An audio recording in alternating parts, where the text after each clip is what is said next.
Halo Bapak Ibu, saudara-saudari sekalian. Bersama saya lagi Chandra Teja dari channel Kristen Ngakunya. Channel yang membahas kekristenan yang murni, terbebas dari klinik dan pemahaman yang melenceng. Bagi Anda yang belum subscribe channel saya, silakan subscribe channel saya, tekan loncengnya agar Anda dapat notifikasi setiap kali saya mengupload video-video saya.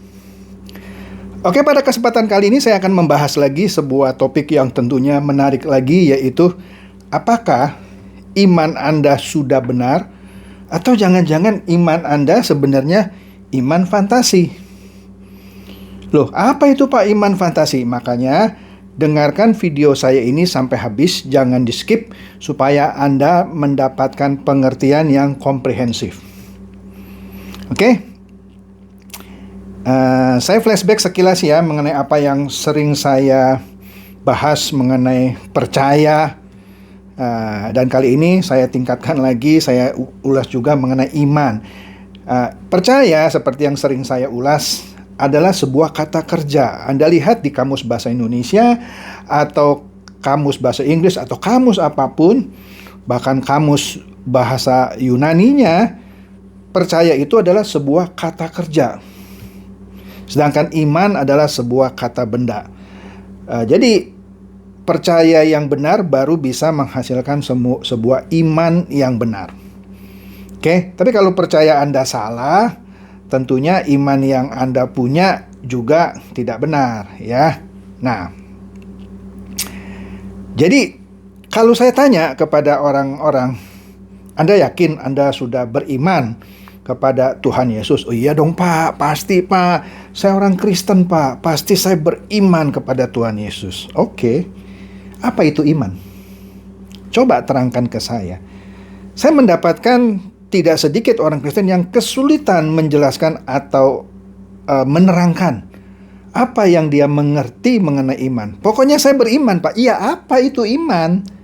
Coba terangkan dong, ya kan? Nah, pelan-pelan nih ya. Iman itu ada harga yang harus kita bayar. Jadi harga iman yang benar kepada Tuhan Yesus itu apa? Ada harganya. Ya harganya bukan uang sih ya. Harganya ialah melakukan segala kehendak Bapa di surga. Ini berhubungan dengan pekerjaan percaya tadi ya. Jadi harga iman yang benar itu adalah melakukan segala kehendak Bapa di surga.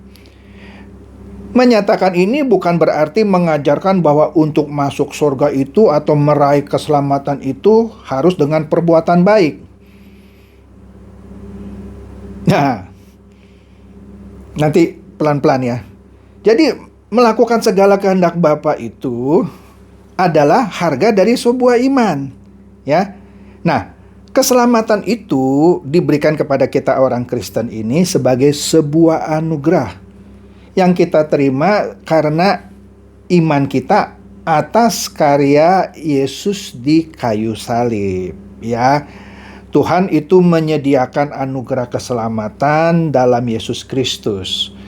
Alkitab menyatakan bahwa karena kasih karunia kita diselamatkan oleh iman. Betul. Kalau nggak ada kasih karunia, kalau tidak ada pengorbanan Yesus di kayu salib, semua orang mati langsung masuk neraka, nggak ada pengadilan, ya.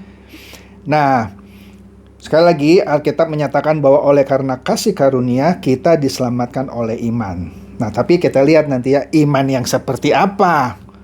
Jangan, pokoknya saya beriman, maka saya beroleh itu kasih karunia dan diselamatkan. Nah, nanti dulu kita lihat ya. Dan itu bukan hasil usaha kita, tetapi pemberian Allah. Asik, kita nggak usah berusaha gitu ya. Itu pemberian Allah. Betul sih, itu pemberian Allah. Ya, kalau Allah tidak memberikan keselamatan, maka ya tadi kita mati semuanya. Nggak peduli kita berbuat baik kayak apa, pasti masuk neraka. Karena tidak ada penebusan dosa. Oleh karena itu kita harus mengerti secara komprehensif maksud ayat itu, ya, supaya kita tidak terlena dalam zona kenyamanan yang fantasi. Maksudnya apa Pak? Ya, karena bunyinya itu bukan hasil usaha kita, jadi seakan-akan kita nggak usah berusaha gitu ya.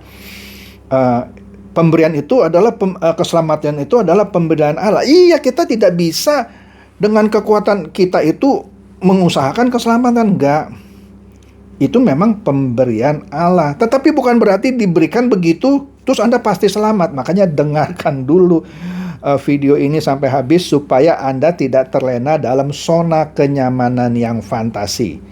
Nah, keselamatan itu adalah seperti yang sudah saya sering utarakan, adalah usaha Allah untuk mengembalikan kita ke rancangan semula yang sempurna. Supaya apa? Supaya, atau dengan kata lain, keselamatan itu adalah suatu bentuk dipulihkannya hubungan kita dengan Allah. Ya, dengan harapan mendapatkan kerajaan surga yang abadi. Tapi itu semua diawali oleh pengorbanan Tuhan Yesus di kayu salib. Jelas ya? Tanpa kematian Tuhan Yesus di kayu salib, maka tidak ada itu pemulihan hubungan dengan Allah. Harus ada kematian Tuhan Yesus dulu, ya kan? Tanpa kematian Tuhan Yesus di kayu salib, tidak ada penebusan dosa. Tanpa kematian Yesus di kayu salib, tidak ada pembenaran. Orang sebaik apapun kebaikannya, tidak ada artinya kalau Yesus tidak mati di kayu salib. Oke? Nah, tapi keselamatan dalam bentuk dipulihkannya hubungan kita dengan Allah dan harapan akan kerajaan Tuhan, kerajaan di surga itu yang abadi diberikan kepada kita, itu juga harus kita responi. Harus kita responi. Bagaimana? Kita harus responi kepada Tuhan itu yang menyediakan anugerah tersebut dengan iman yang harganya harus dibayar. Iman harus dibayar, Pak. Loh iya, bayarnya berapa duit, Pak? Bukan uang. Nah, dengarkan dulu. Jadi kita harus meresponi anugerah tersebut dengan iman yang harganya harus dibayar. Nah, respon kita itu menunjukkan bahwa kita beriman dengan benar. Nah, responnya apa? Untuk menunjukkan iman kita sudah benar. Penting kita ketahui kan. Nah, banyak orang Kristen merasa mentang-mentang dia sudah jadi orang Kristen, merasa sudah beriman dengan benar. Hanya dengan mengakui Yesus sebagai Tuhan dan Juru Selamat, seakan-akan tiba-tiba dia sudah beriman. Nah, ini nggak benar gitu ya. Karena itu kita harus lihat dulu lah contoh bapak segala bangsa kita. Bapak Abraham ya. Abraham itu menunjukkan imannya kepada Allah dengan meninggalkan Ur Kasdim seperti yang diperintahkan Allah. Dan dia juga diperintahkan untuk menyembelih anaknya. Walaupun dia tidak suka, dia harus melakukan tindakan itu walaupun akhirnya dibatalkan oleh Allah, ya kan? Nah, jadi perbuatan-perbuatan Abraham ini adalah contoh yang menunjukkan iman yang benar. Jadi iman yang benar kepada Allah dibayar harganya oleh Abraham dengan melakukan tindakan-tindakan taat kepada perintah Allah. Disuruh pergi meninggalkan Ur Kasdim, dia pergi. Disuruh sembelih anaknya, dia lakukan. Walaupun di last minute disediakan kambing pengganti. Tapi kan dia bisa saja kan ketika dia suruh sembelih anaknya, nggak bisa Tuhan, ini anakku. Gimana aku sembelih, kan bisa begitu. Tapi enggak, dia tunjukkan dengan tindakan yang menunjukkan dia taat. Oke? Pertanyaannya, apakah yang sudah kita perbuat, tindakan apa yang sudah kita tunjukkan yang menunjukkan iman kita sudah benar? Seperti Abraham mentaati apa yang diperintahkan Allah. Iya dong, harus ditunjukkan. Untuk menunjukkan benar nggak Anda beriman. Oleh karena itu harus diresponi. Harus disertai dengan tindakan yang menunjukkan benar Anda mentaati. Sehingga Anda boleh mengklaim iman Anda itu benar. Jangan cuma berkata bahwa hati dan pikiran saya, di hati dan pikiran saya sudah ada iman. Iman itu bukan ada di hati dan di pikiran. Iman itu harus dibuktikan dengan tindakan. Nggak bisa Anda bilang, pokoknya di hati dan di pikiran saya sudah ada iman. Ya apa imannya itu? Buktinya apa? Buktinya dengan tindakan. Oh kok gitu Bapak mengajarkan tindakan supaya masuk surga? Bukan, iman itu harus dibuktikan. Dibuktikan dengan tindakan. Tindakan yang diperintahkan atau difirmankan oleh Tuhan. Nah, rajin ke gereja, rajin baca Alkitab, rajin berdoa, memberikan persembahan, itu baik sekali. Tapi itu belum tentu menunjukkan bahwa kita sudah beriman dengan benar. Jadi ritual rohani itu belum menunjukkan kita beriman dengan benar. Tetapi melakukan kehendak Bapa sajalah yang menentukan iman yang benar. Kenapa saya katakan demikian? Karena bisa saja orang rajin ke gereja, rajin baca Alkitab, rajin berdoa, rajin memberikan persembahan, tetapi hidupnya tidak melakukan kehendak Allah Bapa. Tetap tipu sana, tipu sini, curi sana, curi sini. Apa yang dia tunjukkan? Memalukan kan orang Kristen yang ngaku punya iman, tapi kerjaannya tidak melakukan kehendak Bapa. Jadi orang yang seperti ini pada dasarnya belum memiliki iman yang benar. Dia cuma punya pikiran bahwa saya sudah beriman di hati dan pikiran saya, tapi belum menunjukkan iman yang benar. Ya, jadi melakukan kehendak Bapa lah yang menentukan iman yang benar. Jelas ya sampai sini. Nah, jadi kalau kita tidak sungguh-sungguh dan berusaha sekuat tenaga all out untuk melakukan kehendak Allah, maka sebenarnya kita tidak mengerti tentang kasih karunia-Nya. Atau malah justru menolak kasih karunia itu. Sekali lagi, kalau kita tidak sungguh-sungguh dan all out melakukan kehendak Allah, sungguh-sungguh ya, dan all out, maka sebenarnya kita tidak mengerti tentang kasih karunia itu. Atau malah justru sebenarnya menolak kasih karunia itu. Bahaya kan? Nah, kita lihat dulu di Roma 10 ayat 17 ya. Roma 10 ayat 17. Di sini dikatakan, jadi iman timbul dari pendengaran, dan pendengaran oleh firman Kristus. Ya. Nah, di sini banyak orang berkata, Pak, Roma 10 ayat 17 bilang iman itu timbul dari pendengaran, dan pendengaran dari firman Kristus. Pendengaran oleh firman Kristus. Kita lihat ayatnya kan. Saya sudah mendengar firman, Pak. Oleh karena itu, iman saya timbul karena pendengaran oleh firman Kristus tadi. Ya. Nah, padahal dia harus memeriksa perikop dari Roma 10 ini. Ya, kalau dia memeriksa perikop ini dan dia mengerti keseluruhan dari perikop itu, bukan dari Roma 10 ayat 17 itu, maka kalau dia mendengarkan firman Kristus secara benar, ya, bukan hanya cuma satu ayat itu, maka dia akan mengerti kehendak Allah. Ya, setelah mengerti kehendak Allah yang benar, maka seseorang pasti akan belajar dalam ketaatan yang sama. Artinya dengan melakukan kehendak Bapa.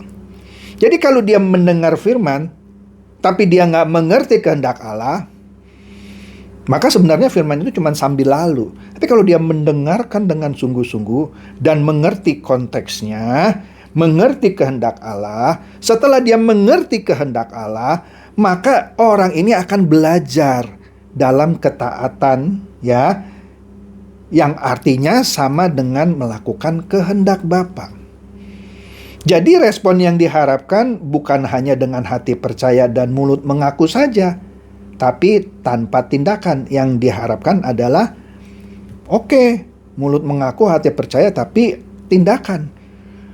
Nah, pada kenyataan memang seharusnya demikian. Kalau hati percaya dan mulut mengaku, maka percaya dan pengakuan tersebut akan terwujud dalam tindakan. Kalau nggak cuman omong doang. Sekali lagi, kalau hati percaya dan mulut mengaku, dan bukan omdo gitu ya, maka percaya dan pengakuan tersebut akan terwujud dalam tindakan. Kalau dia tidak melakukan tindakan, omdo alias nato, no action talk only gitu. Ya. Nah, banyak orang yang senang mencomot ayat-ayat Alkitab tanpa melihat konteksnya, keseluruhan penjelasan yang terdapat dalam perikop ayat-ayat itu. Nah, nanti sebentar ya, saya tuntaskan dengan memperlihatkan apa arti keseluruhan perikop di situ. Nah, mulut mengaku dan hati percaya, serta ditambah aktivitas pikiran, kebanyakan orang Kristen menganggap itu sudah cukup. Pokoknya saya sudah mengaku, hati saya sudah percaya. Ya sudah, itu cukup. Padahal bukan. Tuhan nggak mau cuman mulut percaya aja, omdo. Roma 10 ayat 10 itu sebenarnya artinya luas. Waktu itu orang-orang percaya yang hidup di bawah penindasan kekaisaran Romawi, kalau dia percaya sama Tuhan dan dia ngaku orang Kristen, dia akan kehilangan kewarganegaraan, disiksa, dilempar ke kandang binatang buas. Maka nggak sembarangan pada waktu itu orang mengaku dan percaya. Kalau orang mengaku dari mulutnya dan hatinya percaya, dia sungguh-sungguh, dia bertindak apa? Wah, siap menghadapi siksaan dan segala macam, dan melakukan tindakan-tindakan yang diminta oleh Allah. Jadi harus dilihat konteksnya gitu ya. Jadi kalau orang bilang, saya sudah mengaku melalui mulut saya dan hati saya percaya, maka saya otomatis selamat. Itu nggak tepat. Kita harus membedah ayat itu yang sebenarnya tidak sederhana. Oke? Mengapa orang mengaku? Apakah karena mulut mengaku itu merupakan pengakuan yang benar dari hati yang paling dalam? Kalau hati kita benar-benar percaya, seperti yang saya katakan tadi, maka pasti ada tindakan yang ditunjukkan oleh orang-orang percaya yang sebutkan tadi, yang menderita di bawah penindasan kekaisaran Romawi. Ya. Nah, kalau kita percaya kepada seseorang, maka kita harus tahu apa yang diingini oleh orang itu. Mengakui seseorang itu baik, tapi itu bukan berarti sudah percaya. Contoh, saya percaya bahwa Joe Biden sekarang adalah Presiden Amerika Serikat. Ya. Tapi bukan itu yang dimaksud percaya di Alkitab. Itu baru pengakuan fakta sejarah atau status dari Joe Biden. Tapi saya kan nggak tunduk sama perintah Joe Biden. Nah, itu bukan percaya yang dimaksud di Alkitab. Percaya yang dimaksud Alkitab adalah mengakui dan juga tunduk terhadap perintah dari orang yang kita percayai. Nah, oleh karena itu, mengakui Tuhan Yesus bukan hanya mengakui fakta sejarahnya atau statusnya saja, pernah hidup 2000 tahun yang lalu, anak Allah dan seterusnya. Tetapi juga harus mengerti apa yang Dia kehendaki dari kita untuk kita lakukan. Sama seperti halnya Abraham yang percaya kepada Allah dan melakukan apa yang Allah kehendaki dari dirinya untuk dilakukan. Inilah yang harus kita pahami sebagai orang Kristen. Jadi bukan hanya merasa sudah beriman karena mengakui Yesus Tuhan saja. Mengakui Tuhan sebagai juru selamat saja berarti sudah masuk surga secara otomatis. Jelas ini kekeliruan yang membahayakan. Jadi kita harus memeriksa secara jujur, apakah iman kita sudah benar? Apakah kita memiliki hubungan dengan Tuhan secara benar? Apakah mulut kita sudah mengaku dan hati percaya, tapi kita juga sudah melakukan segala kehendak Bapa?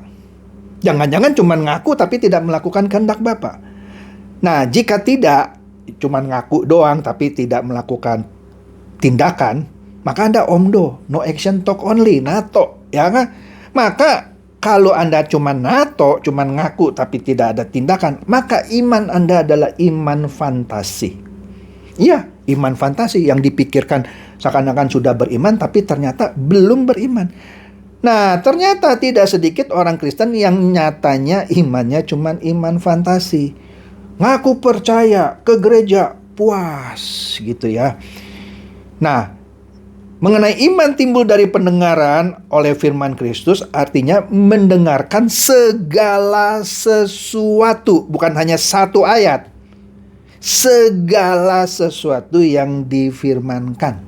bukan sebagian. Jadi iman timbul dari pendengar oleh firman Kristus, bukan hanya mendengarkan satu ayat saja, harus mendengarkan segala sesuatu yang difirmankan. Jadi bukan hanya baca satu ayat yang enak, padahal ada juga keterangan di bawahnya. Anda nggak baca, Anda ngaku sudah dapat iman gitu ya. Nah, kalau kita lihat amanat agung, di situ juga dijelaskan bahwa orang percaya diajarkan untuk melakukan segala sesuatu yang diperintahkan Tuhan. Jadi Tuhan menghendaki kita untuk mengerti apa yang diajarkannya dan melakukannya. Jika kita berbuat demikian, maka kita baru benar-benar percaya dan beriman. Kalau tidak, ya belum beriman kita. Ya. Nah, kalau kita lihat lagi tadi Roma 10 ayat 17 bahwa jadi iman timbul dari pendengaran dan pendengaran oleh firman Kristus. Jangan berhenti di situ saja. Baca ayat-ayat selanjutnya, misalnya ayat 20 dan 21. Di situ diceritakan mengenai Yesaya, ya. Nah, kita langsung lihat ayat 21-nya aja gitu ya. Tetapi tentang Israel, ia berkata, sepanjang hari aku telah mengulurkan tanganku kepada bangsa yang tidak taat dan yang membantah. Ini menunjukkan bahwa orang Israel meskipun dia orang pilihan, ternyata banyak yang tidak taat dan yang membantah, sehingga dia harus dihukum dan bahkan dibinasakan di sepanjang perjalanan menuju tanah perjanjian. Masa lupa sih? Iya kan?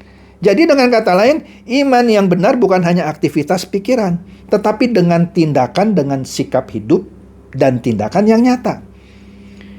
Contoh tadi bangsa Israel yang tidak taat dibinasakan, dihukum. Oleh karena itu, kita harus pahami bahwa iman adalah tindakan dan penurutan kepada kehendak Allah, bukan hanya di pikiran dan di hati, ya.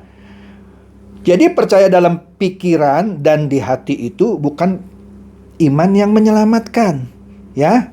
Oleh karena itu, Anda harus mencontoh Abraham yang percaya dan beriman kepada Allah, dibuktikan dalam bentuk tindakan, ya. Sekali lagi, jadi iman itu bukan sekedar aktivitas pikiran. Harus berani hidup dalam standar kesucian Allah. Berani serupa seperti Kristus dan sempurna seperti Bapa.